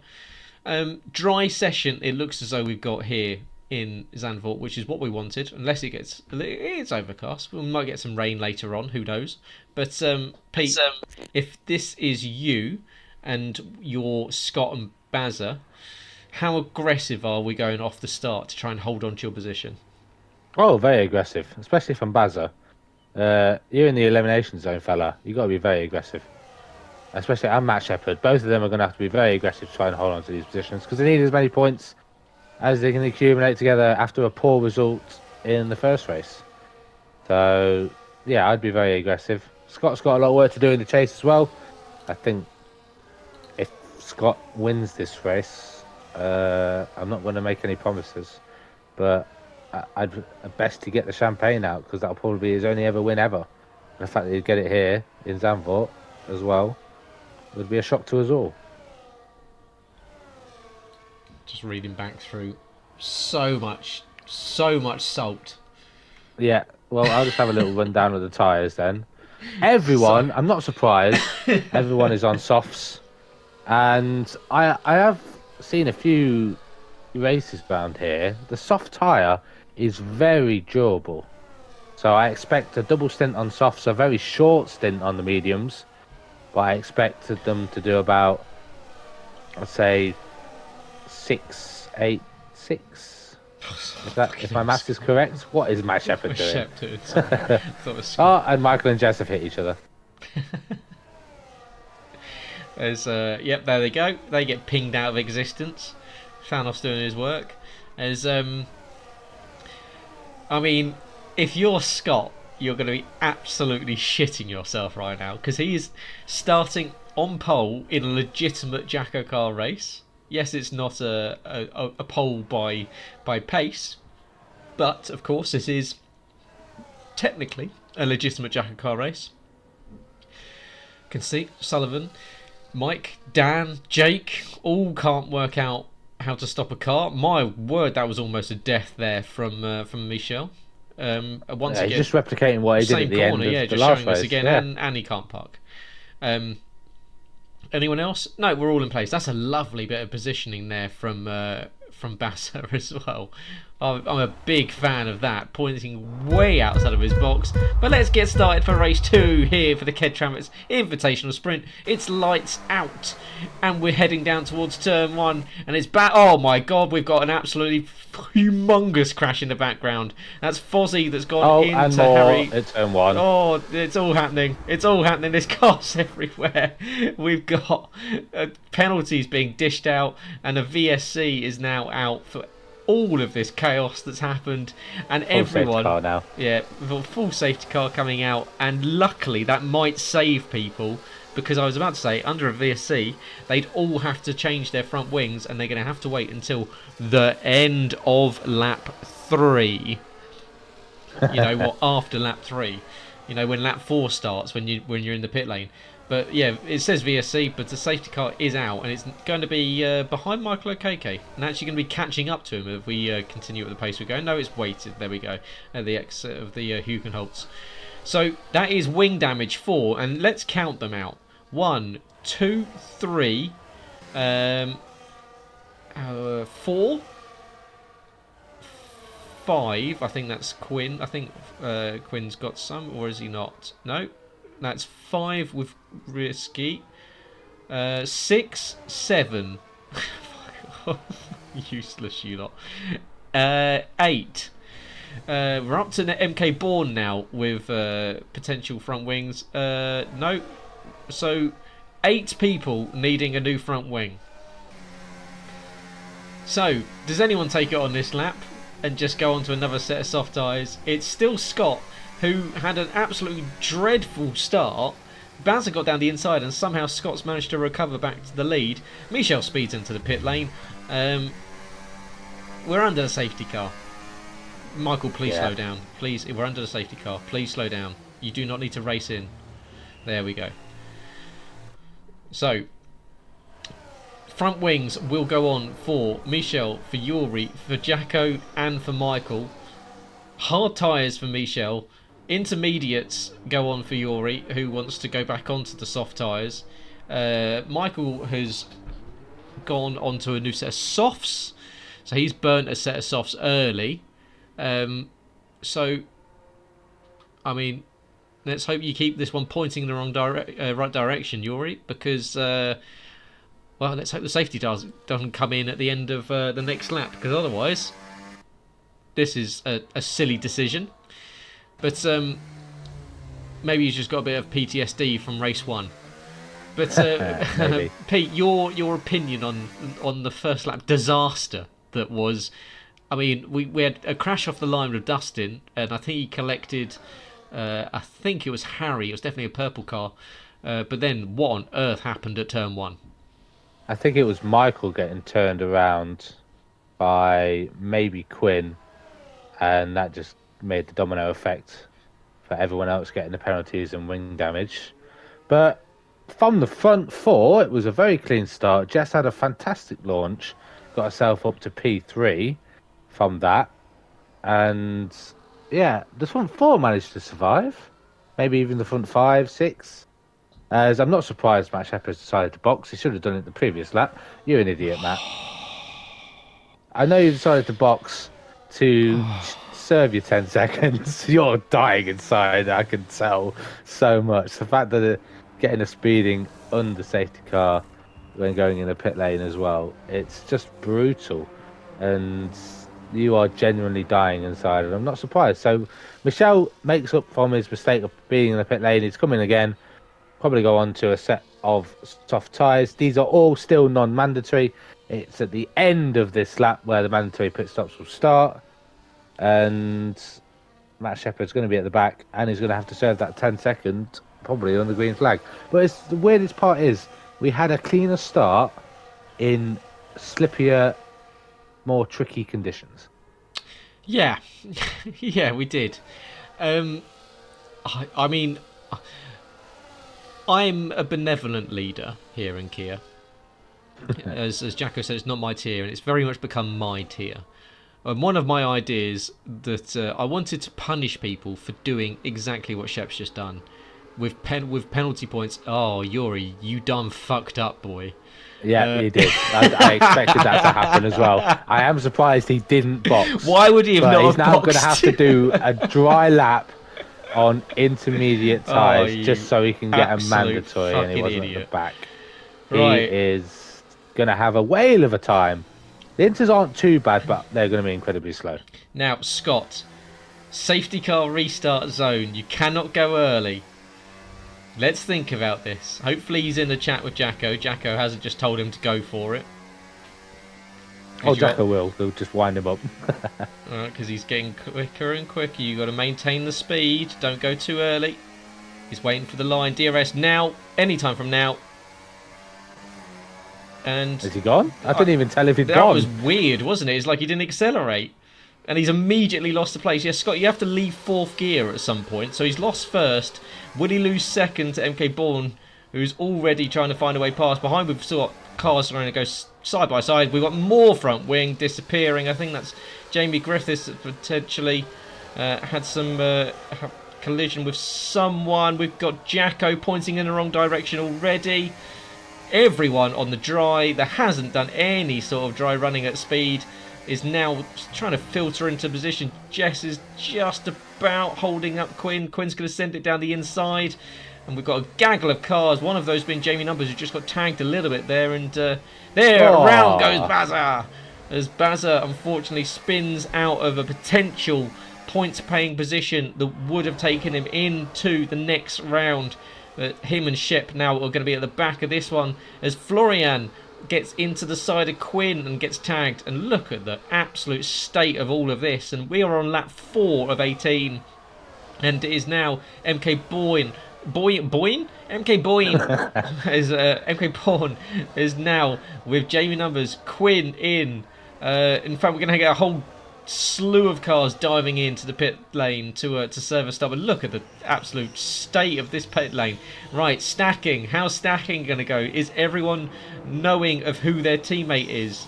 Looks as though we might have all just got away with stacking. As a couple of cars having to wait. That's Shep having to wait, but all onto the medium tyres. As we go back up to the front, that's Jamie Numbers pushing the back end of Mike Kelterborn as they go around the right-hander. And maybe that's a little bit of lag from Jamie because his car looking very, very twitchy indeed. Quinn in P3, Ben Harrett now up to P4. Scott is on the gravel with Harry for some reason. Yeah, it's all kicking off. We're barely 5 laps into this race, but side by side now with Mike and Jamie into the chicane. Can Jamie hang on to it? He's going to have the exit with traction, but the only problem is there's going to be DRS now for Mike to take that position back. But Jamie's really got some pace. He was essentially pushing Mike around that previous lap, but he's now going to come into the box. He won't get a lap led, so Mike stays out. Quinn's got some pace. He's now onto the back of Mike. So we'll see how far these guys can stretch these softs. As I mentioned, soft tyres are the better tyre to be on. You don't really want to be running a long time on the mediums. So, and remember, the second stage essentially of this event is lap 12. So will any of these drivers now try and stay out till lap 12? I expect those on the mediums to be running all that way. Where does Jamie come out in sense to the rest of the cars that made their pit stop last lap? He is 3.5 seconds ahead of Sully. So Sully now essentially in a net P2 from all of that. Yeah, because first stops need to be made from the top 3. Scott still needs to make a stop as well. So he's still in P6, but of course everyone else behind him will get the benefit of an undercut onto these tyres. Ben Harrett is missing his front right end plate as well, so he may take a front wing, he may not, if he thinks he can get away with the loss of downforce in a very downforce sensitive circuit. So does any of these guys dive in? Yes, they do. Mike comes in, it leads Quinn out to lead a lap, so he takes a point for doing so, and Ben Harrett follows him through. That's Harry Collier that has gone around as Michael Okage speeds into the pit lane. I'm going to count these up for the C5, Michael, because I genuinely think that you might have an all-time record of speeding penalties. So Harry, on his first lap on soft tyres, is now at the back of the field. Back up at the front, it's Quinn and Ben Harrett. So these two still yet to do their first of 2 mandatory stops. Ben Harrett now pushing the back of Quinn. Quinn was very much chasing down MK Bourne, and Mike dove into the pit lane, left these two out. Ben Harrett almost loses the back end there, just getting on the throttle a little bit too early. But, of course, these guys on the softs that they started on, so they will be pitting. Do we see potentially... Of course, it's accumulated laps led over the races, so Ben will be looking to lead some laps. Does he stay out for an extra lap and look for, as I said, you don't need to win both races, like both cars. No, he does stay out for the lap led, so it's a lap led point for Quinn, but it is adding to the total for Ben Harrett. Michel, who has pitted, but I believe that was before the the mandatory window, so he will need to make or at least 2 stops. Scott still needs to make 2 stops. He stayed out, and Jacko still needs to make 2 stops. He has stayed out as well. So Quinn out in 5th place after making his stop. So a lovely stop there from Quinn. He now comes out into a net race lead. Yeah, I believe the overcut seems to be the way forward. Mike managed to get it on Jamie because he hadn't managed to get those mediums up to temperature just yet, but he's now ahead of Mike with the benefit of DRS down towards turn 1. Got the move done way before the braking zone, but Danny Quinn now well in this fight. 2 lap fresher tyres than the car behind, 1 lap fresher tyre than Mike as well. Oh, very loose there from Jamie. Still within that 1 second window, which is good enough for him to get the benefit of DRS. But these drivers now just got to focus on the next 10 laps, and when do they make their second stop? Ben Harrett now into the box for his first mandatory.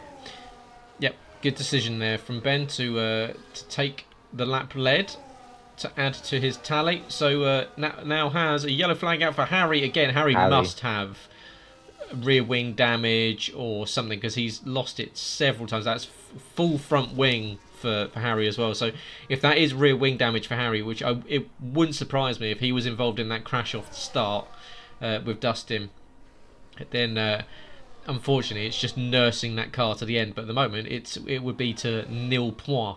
So he will need some people to be potentially retiring to even just get 1 singular point to add to his tally from race 1. So Michel, Jacko staying out. They've still got pit stops to make. They've still got 2 to make for the remainder of this race. So it is Ben Harrett who's managed to get out in front of Quinn, as you say, and then Jamie Numbers very much making a trio at the front of this one. MK Bourne and Sullivan also involved in this fight at the front, just behind Yuri, 4.2 seconds back in maybe not his best appearance here at Zandvoort compared to what we're used to. I think he's won the last 2 times we've been to Zandvoort, so unfortunately for him, some work to do back in P8. Michelle now into the box, but funnily enough, no wing change for Ben Harrett when he made that stop. Not surprising, because he's got himself well in the fight to make it back-to-back victories, but he's going to have to go defensive into turn 1. He's got Quinn around the outside. We saw what happened in the last race between these two drivers in Sector 1. They both came together, a little bit of wheel banging between the pair of them, side by side between the two, and Quinn goes around and does not get collected, but Quinn's going to be very unhappy with the way Ben Harrett's been driving in both races, both just making contact between the pair of them. And I think Ben's just going to be a moving roadblock now, especially with that wing damage, considering it's a track where you need that downforce. Yeah, I mean, that's contact where if you go side by side through that corner, you're kind of playing with fire. So Yeah. I'm less inclined to think that anyone did anything wrong there. That's just two cars with F1 physics coming into contact there. The one car is always going to spin out, and usually it's the one on the outside. I've had it. It's happened to most of us. It would have been bold of Danny to think that move was on. He will feel slightly aggrieved that is the second time in 2 races basically the same corner that those two have come into contact. But it now leaves just one to attack Ben Harrett, and that's Jamie Numbers, who's on push to pass with DRS, and he now takes the net race lead. So that's Jamie Griffiths up into the lead of this one. He finished the first race with 2nd place. So at the moment, it would be Jamie and Ben on the exact same points come the end of this race. However, the fastest lap went to Jamie. So I believe it would be him on fastest lap rather than laps led that would take the overall win. Of course, that needs to stay like this. So an interesting scenario there. We've got 2 cars that have dropped down but are in a position where they would be absolutely equal, and it would all go down to fastest lap. So what does Ben Harrett do? With this broken wing, Jamie Numbers really needs to kind of break away here. The loss of downforce doesn't seem to be hurting at all. And they're now catching Jacko, who is yet to make his 2 mandatory stops. So does Jacko stay out, or does he come in? No, he commits to the pit lane, and Jamie feigns going with him and then speeds into the pit lane as both of them go deep into turn 1 but continue on as into the box as well. For second pit stops is Sullivan Lewis and is Mike Kelterborn. Yeah, and we're coming to the end of the stage now, so can Jamie hang on to it to the end of the lap? He gets another bonus point, adding up to his tally, but as you mentioned, this front wing is not really affecting Ben. He's managing to stay well close to the car ahead, and Jamie's just not able to pull away. And you'd expect that with such a high downforce circuit that the driver behind would be struggling. But as we know, there is no dirty air. If anything, it's better to be stuck glued to the car ahead because you just have a lot more grip. What can Ben Harrett do? He's not going to go for a lunge. He's just going to sit back and probably wait for the benefit of the DRS, which is probably very sensible, but he's going to lose out on the stage point. Yes, so stage point at the end of lap 12. So these guys coming around, and it's going to go to Jamie Numbers that by was close. Fractions there, by maybe 100th of a second, but Ben Harrett retakes the lead on track. So he does retake the lead overall of the entire session and of the Catus. So it does mean that it would be a 2020 for Ben Harrett. These two were neck and neck crossing the line in race 1, and once again they're doing exactly the same in race 2. So lovely little race between the pair of them. Jamie Numbers just needs to stay with him. That's definitely risking it a little bit there, as we've got a localised yellow in sector 1 that's just been cleared, but I want to just make sure that there's a nice little fight brewing down between MK Born, Bazzo and Sully, but kind of want to stay with this lead battle as they're, as you say, glued together on lap 13 of 18. Yeah, contact between Bazza and I believe Sully's been shown the grass, managing to keep all 4 wheels facing the right way.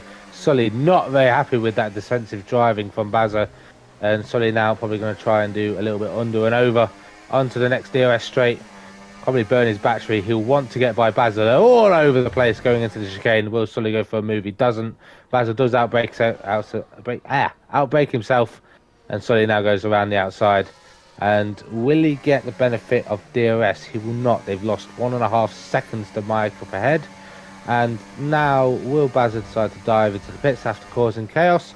Or will he decide to be a little bit of a pain to Sully? No, Bazza's now deciding to box. Just causing carnage, these drivers. The ones that just don't want to get overtaken by the faster drivers, just like, you know what, I'm just going to shove you off the track. And that's how I'm going to beat you. Bazza onto a set of softs, small pit stops further behind. Jake's in for softs with Dustin and Michael. Michael, one of the lead drivers ahead, as well as Jess and Florian making a pit stop. Dan Price in P8 has made a pit stop, and Yuri onto softs as well. Danny Quinn making a pit stop as Bazza, being a little bit naughty, decides to cross the pit exit line and gets a 10-second penalty for it. Yeah, surprisingly, he's the first one to get one of those tonight. So both lead drivers in. Do they get it slowed down in time? Yes, they do. So that is the top 3 all in.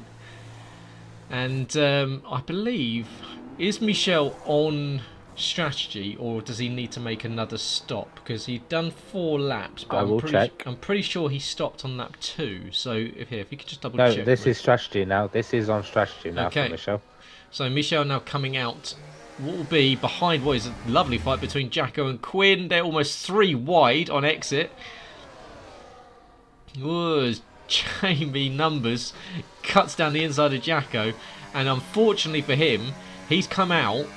I mean, they were neck and neck going in, but Ben Harrett's come out, 1.3 seconds in front, and also Danny Quinn has filtered right into the middle of them. So if you're Jamie Numbers, you're not going to feel overly impressed with that, because he's lost his track position and potentially the fight for the win, because Ben Harrett could potentially win both races, including one where he started in 18th position.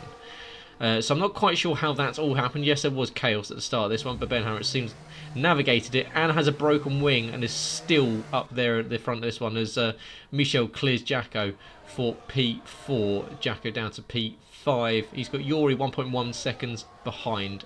Michel then picks up a time penalty before he inevitably crashes into the wall again at the end of this race.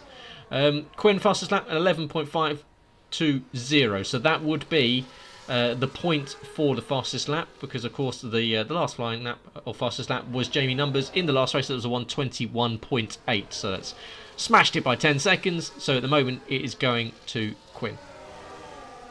Michael. It's going to Michael now.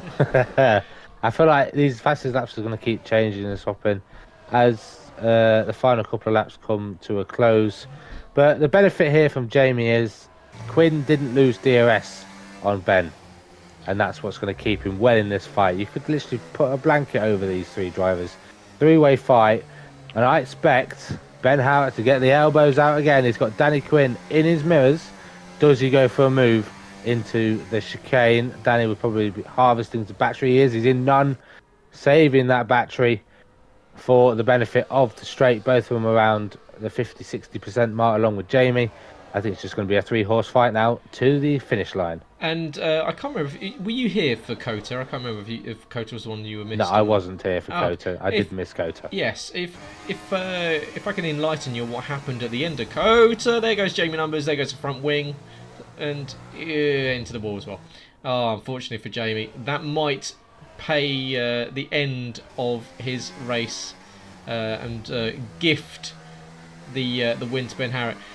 But it was Quinn and Jamie Numbers that were fighting away behind Florian on the last lap that caused that almighty send and a big slap on the wrist from the steward to say do not do that again. But it does look as though, unless Jamie can close back up, no, he hasn't. He's lost the position, and yeah, so that front wing has definitely hurt him. Just got as these guys all fighting away over DRS as well. We're about to go on to the last lap. It's Quinn from Ben Harrett. Ben Harrett doesn't need to win this race. He can finish in second now and he'll win overall. So he can give Quinn this victory. Quinn, of course... he ain't going to do that. Yeah, he no-scored in the first one. So Yeah, as you say, he's going to want it on circuit. But how hard is Danny Quinn going to fight for this? Because 20 points for Quinn would, as that's Jacko that's into the gravel. 20 points for Quinn would bring him back into a good result. So he is definitely going to push Ben Harrett over the last lap or so. But Michel, penalty for him. Yuri now up into P4. Jamie Numbers has fallen back, and that Sully's is died. Sully out the race on the last lap. 3. And that is not going to help his chase chances, because Jamie Numbers is looking as though he's probably going to take overall not P2 or P3 in the race tonight. But as we go on to the last DRS section, is Quinn behind Ben Harrett. A bumper run is still there. It's still available. Obviously, it has to be a little bit more casual than it was last time. But Ben Harrett looks as though he's got this one sewn up once again. It's going to be a close finish. It was in the wet. It looks as though it's going to be in the dry. Michel's got that time penalty. Will that allow Yuri onto the podium? I think it might do by about 0.6 of a second. But it's Ben Harrett to the line. Another victory for him. Quinn might get it just, and he does. He did. Oh, he did. As Michel takes the fastest lap, Quinn takes it by 15 thousandths of a second. He takes the overall race win. Lovely little jink to the left-hand side there from Quinn. Steals it on the line to Ben Harrett. Yuri does get the podium by 1/10 of a second. Jamie Griffiths in P5, that broken front wings really cost him. He's lost both end plates now. Dan Price P6. Florian, Michael, Jess, Mike, Scott somehow ends up in P11. Shep, unfortunately, has now joined with Bazza as our first 2 eliminated drivers. Bazza takes an unserved 10 seconds, and he falls right to the back of this one. And that means, yep, we've lost Bazza and Shep as our first 2 contenders in the playoffs. We have indeed. And that's not going to really help Sully's chase campaign either with that DNF. I think that's going to gift Jamie Griffiths the lead of the Chase Championship at the moment, with not many rounds to go before we head to the Super Speedway for the final Championship 5 here in the Kia Series. But congratulations to Quinn. I think that's a Kia record for the closest finish. I'm not sure it's a complete Jackocar record, 0.015 seconds. I think Jackocar record is 0.009 or 007, I think, at Baku. So well up there with it's definitely being one of the closest. Definitely finishes, one of the closest of all time. But yeah, fastest lap on the last lap goes to Michel Goris as well, and that means an extra bonus point for him. So yeah, if you're one of those guys with Quinn taking 20 points instead of the 15, but it is Ben Harrett with 35 points that I believe does take the overall victory tonight. But if Peter keeps you entertained for the next 2 minutes, I will just do the tallied up scores and I'll let you know. Right, just run you through the order for a final time here in the Kia Series. It's Quinn who snatches the victory, very close on Ben Harrett. Then you got Yuri, back-to-back podiums for Michelle P4. Then you got Jamie, Dan, Florian, Michael, Jess, MK Bourne, top 10. Scott, even though starting on pole position, managed to finish 11th. And everyone else we don't really care about because they're the lower end of the points and it don't really matter. Sully being, I believe, our only DNF after the absolute chaos that came about on lap 1. The fact that we didn't get that in the rain is insane. But the fact that in the dry, people can't drive just makes Kia Series so much more special. And that's just me describing the drivers. But where are we next week? Let me have a wee look in the Discord at the calendar before we round off this evening's entertainment. We're off to Australia for next week before we head on a 3-week break because Jacko decides he wants to go on holiday and gives us a 3-week break in the middle of the championship. Yeah, next week, October 29th, will be the Australian Grand Prix. I can't confirm or deny the presence of Gareth. He could be here, he could not be here.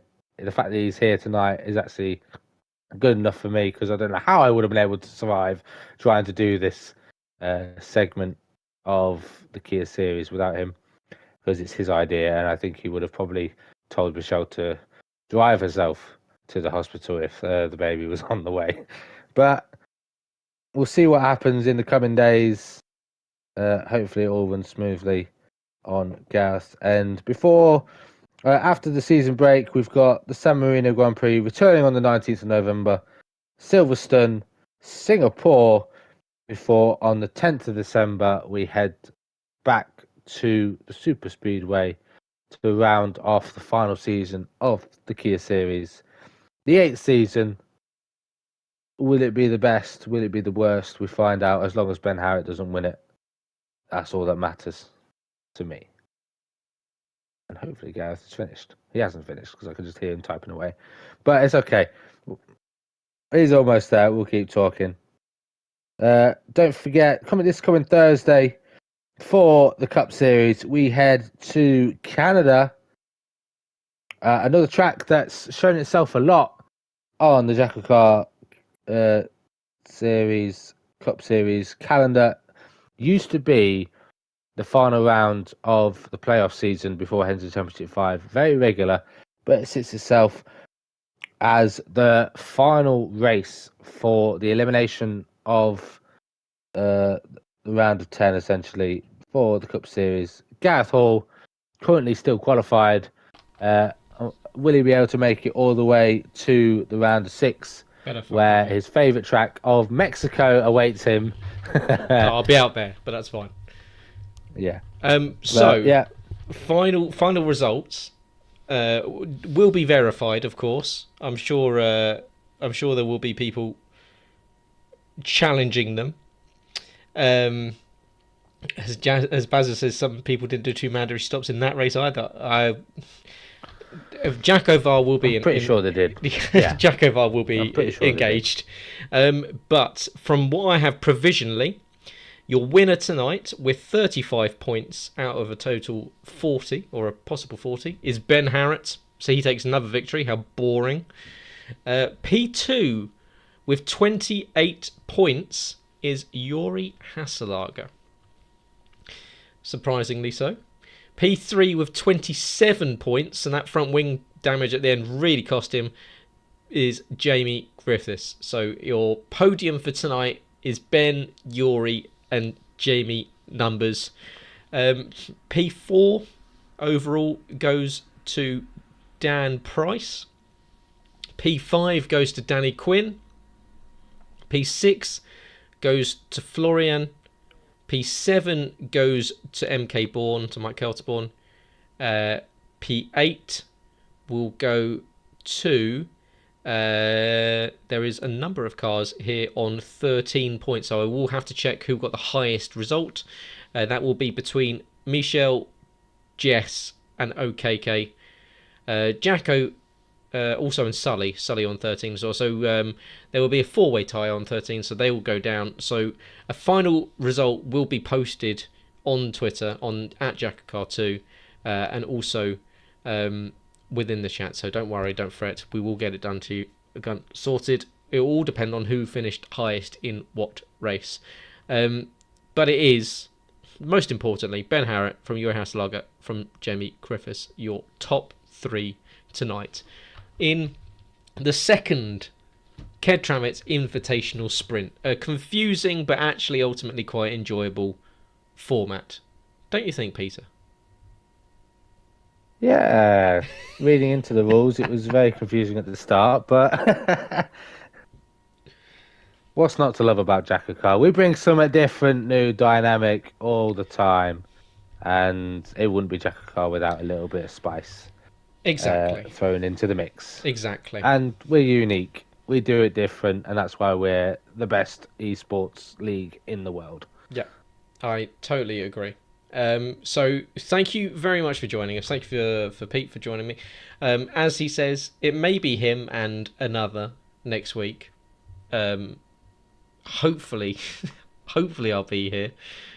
because I desperately want to race in Canada. But who knows at this point? But if that is me done for the next few weeks, thank you very much for joining us. Get I some will duct hope. tape like you suggested. Yes, yeah, basically. I will hopefully be back in about a month or two's time. Definitely be back for the Championship 5. But for tonight, for this week, thank you very much for being with us. Do join us on Thursday evening for the Cup Series with an actual competent racing, hopefully, where there will be the elimination race there as well in Canada.